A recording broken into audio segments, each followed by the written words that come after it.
मुझे इस बिजनेस में आगे बढ़ाने में बहुत बड़ा रोल प्ले किया है और आप भी अगर इन चीजों को कर सकते हो तो आप इस बिजनेस में बहुत तेजी से आगे बढ़ सकते हो।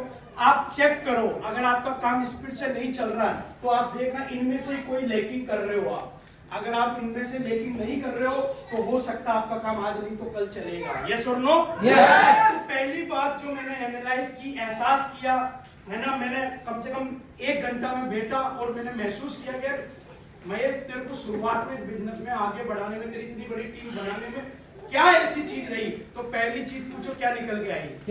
कितने लोग जानना चाहते हैं? रियली? पक्का? 100%? चलो पहली बात निकल के आई जो मुझे समझ में आया, जिस पहली चीज ने मुझे आगे बढ़ाया उसका सबसे बड़ा रोल था, वो क्या है? क्या है? क्या है? अपलाइन। अगर मेरी 7.5 साल की जर्नी को मैं देखूं और मेरा शुरुआती दौर अगर मैं देखूं तो मुझे एक बात समझ में आती है कि महेश तू बोलना बहुत अच्छा नहीं जानता था, पढ़ा लिखा भी तू बहुत कम था, ना तू इतना होशियार था, ना चालाक था, सिटी में भी नहीं गांव में रहता था, फिर भी तू इतनी बड़ी टीम बना ली। तो तूने किया क्या? तो एक ही कॉमन चीज पकड़ में आई कि मैंने मेरा जो अपलाइन था, जिनकी उस समय 250 लोगों की टीम थी और मुझे अच्छी तरह याद है, मैंने उनकी बात हमेशा मानी है, क्योंकि मुझे मेरा ये मानना है कि यार महेश, इस आदमी ने 250 की टीम बनाई है, अगर इसने गलत करके बनाई होती तो टीम पहली बात बनती ही नहीं। इसने सिस्टम को फॉलो किया है, इसने बातों को किसी ना किसी की मानी होगी और मैं देखता था कि वो भी अपने अपलाइन की बातों को मानते थे। तो मैं पहला काम किया अपलाइन की मानने की। मैंने बोला गुरुजी आपकी फुटबॉल हो, जिधर लात मारोगे उधर गोल होगा। और उन्होंने मुझे भी बोला था कि महेश जी एक बात याद रखना, कोई ये बिजनेस में आपके साथ 6 महीना नहीं, 2 महीना नहीं या 2-3 साल करने नहीं आया हूं। हम लोगों को इस बिजनेस में पूरी जिंदगी साथ में रहना है और जब पूरी जिंदगी साथ में रहते हैं ना तो सारा कोई डाउट और कोई कंफ्यूजन नहीं होना चाहिए। अगर आपको मेरे पे भरोसा नहीं है तो मेरे को रिजेक्ट मारो, मेरे और भी अपलाइन है ऊपर, किसी से भी आप कॉन्टेक्ट कर लो या फिर मेरे और भी कोई ये बात कर लो आप। लेकिन अगर आपको अगर भरोसा है, चेक कर लो, अगर है तो फिर साला अपने दोनों की फाइन ट्यूनिंग मजबूत होनी चाहिए।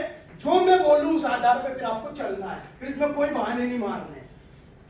मैंने कहा सर आज के बाद आपकी फुटबॉल लूं। बोले महेश जी मैं बीच बीच में आपको चेक भी करूंगा, देखूंगा कि जब मैं फोन कर रहा हूं और आपका फोन बिजी चल रहा है उस समय चेक किया जाएगा कि बिजी फोन में तो बीच में मेरे को उठा के रेस्पॉन्स देता है कि नहीं, तो किसको वैल्यू देता है।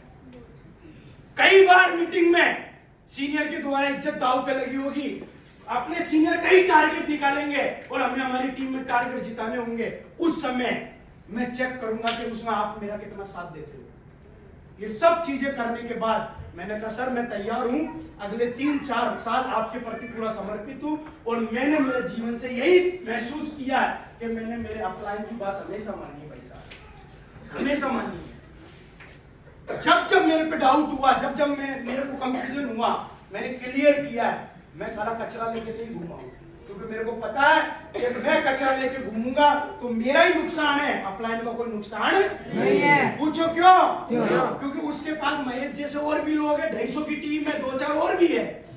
तो मैंने अपलाइन की, कितने लोग अपलाइन की बात मान सकते हैं? वो भी अपलाइन आपको फोन कर रहा, सपोर्ट कर रहा, बाइक पे बैठ के आपके साथ सेल निकाल रहा है। हो सकता है वो थोड़ा गुस्सा करने वाला हो सकता है वो साला शकल से थोड़ा हो सकता सही ना हो सकता है वो गरीब हो सकता है उसके पास मोटरसाइकिल भी ना हो। साधन मत देखना, शकल सूरत मत देखना, बस ये देखना कि ये आदमी मुझे आगे बढ़ाने के लिए तैयार है और मेरा साथ दे रहा है। तो जब वो कंधे से कंधा मिला के आपका साथ दे रहा है तो आपको भी उसका साथ देना। कितने लोग दे सकते हैं? आपका एक काम ये भी कर सकते हो, कमियां भी निकाल सकते हो। और बता दो कमियां आज भी लोग मेरे में निकालते हैं, मेरे इतना किताब पढ़ रहा हूँ, सब कुछ कर रहा हूँ, फिर भी निकालते, मेरे को बुरा नहीं है। तो कमियां निकलेगी और कमियां निकलेगी तो भी पता चलेगा। बात समझ में आ रही नहीं आ रही है? तो कितने लोग अपलाइन की मान सकते हैं? दूसरी चीज मैं ऑब्जर्वेशन कर रहा था कि दूसरी क्या चीज थी जिसने मुझे बिजनेस में तरक्की करवाया, आगे बढ़ाया, सक्सेस की ओर धकेला, वो मुझे समझ में आया। उसमें सबसे बड़ा रोल किसका था? किसका था? सिस्टम की सारी बातों को मैंने माना। एक स्टेप ट्रेनिंग थी, मैं उसमें प्रेजेंट रहता था। कोर ट्रेनिंग में जाता था, दिशा ट्रेनिंग में जाता था, ग्रुप मीटिंग में मैं जाता था। कोई भी सिस्टम की एक्टिविटी हो जहां मेरा अपलाइन बोले, वहां मैं हमेशा तैयार रहता था। मैं हमेशा मेरे अपलाइन को बोली, मैंने कहा सर चाहे मीटिंग फ्री की हो चाहे पैसे की हो, आप मेरा नाम बिना कॉल किए लिख देना। फोन मत करना कि सर इस मीटिंग में आपको चलना है। अगर आप ये मुझे फोन करके पूछ रहे हो कि महेश तेरे को इस मीटिंग में चलना है, इसका मतलब आपको इस टाइगर पे भरोसा नहीं। आपको तो फोन करके ये बोलना है कि टाइगर 20 लोगों के नाम सेलेक्ट हुए, उसमें पहले नंबर का नाम मैंने तेरा लिखा है। ऐसा हमें प्रूफ करना है, ऐसा सिस्टम के प्रति समर्पित रहना है। और ट्रेनिंग मीटिंगों में लगातार जाते रहेंगे तो हम इंटरनल मजबूत होते रहेंगे। बात समझ में आ रही नहीं आ रही है? और तीसरी चीज जो मेरा रोल था वो मैंने अदा किया। तीसरी चीज जिसने मुझे कामयाब करवाया वो पूछो क्या है? वर्क, मेरा काम। मैंने इनविटेशन डूब के किया।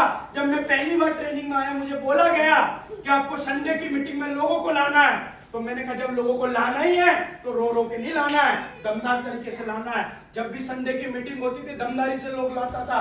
बात आती थी प्लान देने की तो साला दमदारी से प्लान देते थे। बात आती थी टीडी निकालने की तो दमदारी से जाके हम सेल निकालते थे। मतलब काम को हमने डूब के किया, पागलपन की हद पे किया। और आज भी वही क्रेज है काम करने का। मतलब ऐसा नहीं है कि मेरे को आज प्लान देना, इन्विटेशन फॉलो करने में जोर आता है, नहीं। I love invitation, I love plan, I love follow, I love sale. और मुझे वो सेल निकालने में सबसे ज्यादा मजा आता है जिसको आदमी बोलता है कि सर ये बिल्कुल क्लियर मना कर दिया, ये बोल रहा मुझे नहीं करना है। उस आदमी को कन्विंस करके अपने साथ बिजनेस में, परिवार में लाने का मजा कुछ और होता है। ऐसा कन्विंस करके काम करना, मतलब जो चीज आपको मुश्किल लगे उसी को पागलपन की हद पे करना है और जोश के साथ करना है। बात समझ में आ रही है? यस और नो? तो काम को डूब के करना। कैसे करना? कैसे करना? आज भी मेरा ये सिद्धांत है। और कई लोग बुरा मत मानना, मेरा एवरीडे बुक है। कल भी मेरा पूरा दिन काउंसलिंग के लिए बुक है, परसों मेरा बुक है, संडे के मेरे 2-2 सेमिनार। हर दिन मेरा मतलब मेरे को ऐसा लगता है 2 दिन काम ना करूं तो मेरे को ऐसा लगता है कि यार मैं हरामखोरी कर रहा हूं। क्योंकि मेरा ये मानना है कि यार काम से बड़ा कुछ नहीं है धरती पे, और इससे बढ़िया काम धरती पे कुछ है नहीं कि लोगों को जाके प्लान देना, प्रेरित करना, इस बिजनेस के लिए तैयार करना। क्या पता कौन कब आदमी इस बिजनेस में सीरियस हो जाए और अपनी जिंदगी बदल ले। साला वो अपने गुणगान गाएगा लेकिन उनकी वजह से हमारा भी नाम चलेगा कि यार इनके साथ करके हमने काम किया है। हेलो, बात समझ में आ रही है? तो कितने लोग इन तीनों चीजों को दमदारी से डूब के कर सकते हैं? हेलो, और मैंने एक बात और सीखी है। पूछो क्या? पूछो क्या? डूब के आदमी तभी करता है। टाइगर